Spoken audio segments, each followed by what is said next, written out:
Questions 11 to 20, the social science passage on the reading of College Board's Test 3. So passage number 2, questions 11 to 20, is going to be the social science passage. Strap hanger, that's the title. Saving our cities and ourselves from the automobile. So the title is telling us from 2012. A strap hanger, first of all, it's the strap on a subway, right, that you hold on to, or a bus.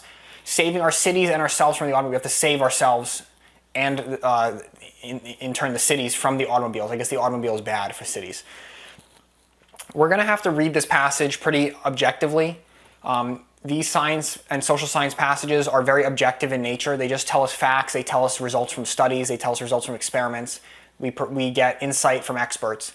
And they just tell us the state of the current situation of that field right now. They might tell us a little bit of the history. They might tell us how we got to this current situation. They might tell us information in the present that could affect our future. Nonetheless, it's very matter of fact. Let's stick very close to the text. And if we understand exactly what the author is telling us is true, we can use that to answer the questions and not get confused. So let's read the passage. Though there are 600 million cars on the planet, and counting, there are also 7 billion people, which means that for the vast majority of us, getting around involves taking buses, ferry boats, commuter trains, streetcars, and subways. So he's saying even though there are so many cars, there are way more people. So the majority of people who are traveling around need to travel by public transportation. In other words, traveling to work, school, or the market means being a strap hanger. Someone who, by choice or necessity, relies on public transportation rather than a privately owned automobile. So this is what the strap hanger definition is defined as. Someone who, by choice or necessity, either you want to take public transportation or you need to because you don't have a car. You rely on public transportation instead of having your own automobile. Half the population in New York, Toronto, and London do not own cars. So this is important. We have massive cities in the Western world, half of them don't own cars. Public transportation is how most of the people of Asia and Africa, the world's most populous continents, travel. Every day, subway systems carry 155 million passengers, 34 times the number carried by all the world's airplanes. So subway systems carry more people than, a lot more people than planes do. We know public transportation is very important in Africa and Asia. And the global public transportation market is now valued at $428 billion annually. A century and a half after the invention of the internal combustion engine, private car ownership is still an anomaly. So public transportation is way bigger than privately owned cars, still to this day. And yet, so this is the reversal, right? Anytime we have but yet, however, we need to understand how the author is shifting his argument. And yet, public transportation, in many minds, is the opposite of glamour.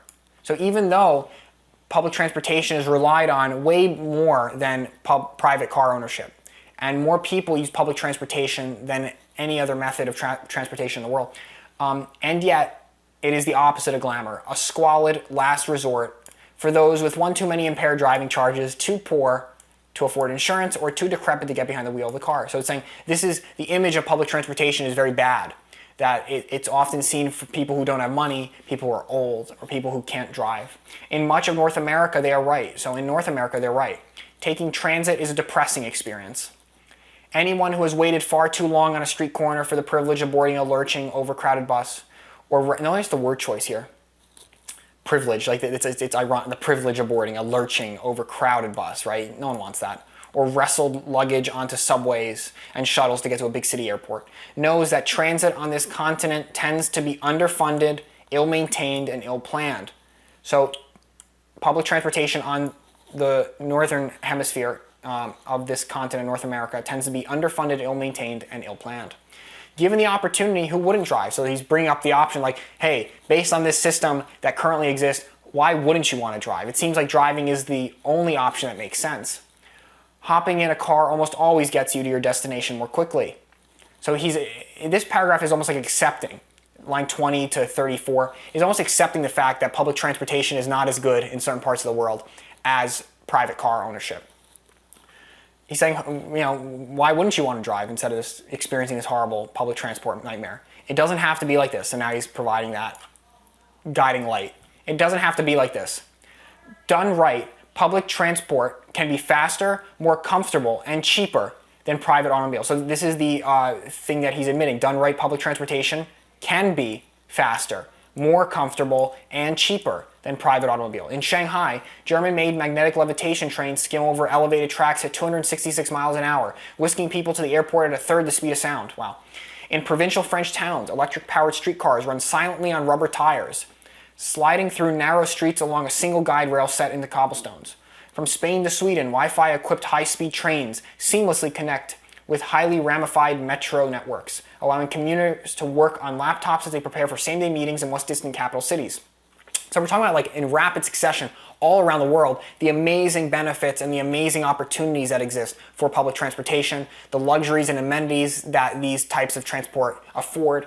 Again, and this is global, from Shanghai, in French towns, Spain to Sweden, right? The speed at which you can do this stuff, the ease at which you can travel. In Latin America, China and India, working people board fast-loading buses that move like subway trains along dedicated busways, leaving the sedans and SUVs of the rich mired in dawn to dusk traffic jams. So we're talking about, like, on how public transportation is glamorous now, and driving in your own private car is not glamorous. The reversal of what the author was bringing up when he talked about North American public transport. And some cities have transformed their streets into cycle path freeways, making giant strides in public health and safety and the sheer livability of their neighborhoods. In the process, turning the workaday bicycle into a viable form of mass transit. So some cities have transformed streets into cycle pathways. So they're making bicycles a thing. If you credit the demographers, this transit trend has legs. Okay, demographers, I guess the people who measure demographics. The millennials, who reached adulthood around the turn of the century and now outnumber baby boomers, tend to favor cities over suburbs and are far more willing than their parents to ride buses and subways.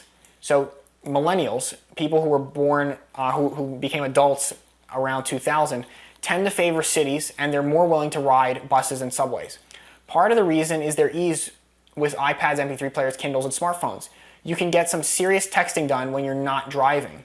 And earbuds offer effective insulation from all but the most extreme commuting annoyances. So there are technologies that allow us to shut out the world, I guess. I don't know if that's good, in order to make these things more tolerable, public transportation more tolerable. Even though there are more teenagers in the country than ever, only 10 million have a driver's license versus 12 million a generation ago. So there are fewer people who are driving or have driver's license. Baby boomers may have been raised in Leave It to Beaver suburbs. So baby boomers are the people who were born right after World War II. But as they retire, a significant contingent is favoring older cities and compact towns where they have an option of walking and riding bikes. Seniors, too, are more likely to use the transit, and by 2025, there will be 64 million Americans over the age of 65. So I guess it's saying this is not just a young person thing of moving to cities, relying more on public transportation. It also has to do with the ease at which you get around, which is the benefit of a city. Already, dwellings in older neighborhoods in Washington, D.C., Atlanta, and Denver especially, those near light rail or subway stations, are commanding enormous price premiums over suburban homes. So I guess locations that are next to subways or light rail have there's more demand in the marketplace. The experience of European and Asian cities shows that if you make buses, subways, and trains convenient, comfortable, fast, and safe, a surprisingly large percentage of citizens will opt to ride rather than drive. So this is almost a call to, and again, that's what the title says, to save our cities and ourselves from the automobile. That the automobile is somehow bad, right? They mentioned that one thing, that traffic is a problem of it. And that if we use dedicated methods of public transportation, it doesn't have to be as depressing and sad as it currently exists in North America.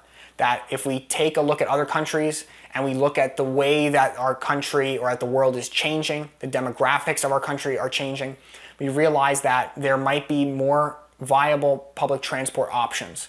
And this is what he's saying: the buses, the bikes, the subways, etc., the trains. So pretty straightforward passage. I think it's pretty one-dimensional. He advocates a point of we need to rely more on public transportation, and he provides all these different arguments that support that. Let's take a look at the questions.